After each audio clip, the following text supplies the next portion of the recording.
నమస్తే, నేను doctor Bhavya, senior consultant in Sneha homeopathy. చాలా మంది మనకు పీసీఓడి ఉంది, థైరాయిడ్ ఉంది, కొన్ని జాగ్రత్తలు మనం ఏం చేయొచ్చు చెప్పండి అని అడుగుతున్నారు. సో దీని గురించి మనం తెలుసుకుందాం.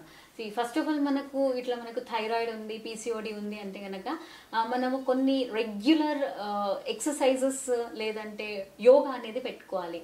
యోగాలు మనకు మలాసన, ధనురాసన, నెక్స్ట్ చక్కీ పీసాసన, మళ్ళీ మనకు Bhujangasana, cow pose, cat pose ఇలాంటివి మనం చేస్తే యోగా పెల్విక్ ఫ్లోర్ ఏముంటుంది, మన యుట్రస్ ఏముంటుంది చాలా స్ట్రెంథనింగ్ అవుతుంది.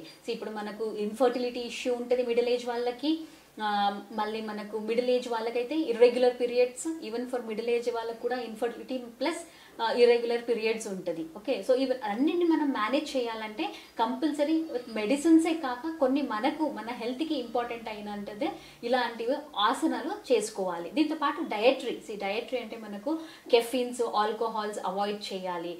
Then you have to go for good sleep.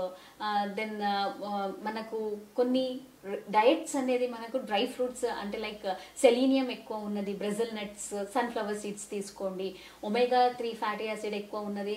Next avoid cabbage and cauliflower ఇలాంటివి తీసుకుంటూ మనకు dates which is having very rich iron okay తీసుకుంటే మనకు చాలా మంచిగా హెల్తీగా ఉంటుంది. Thank you.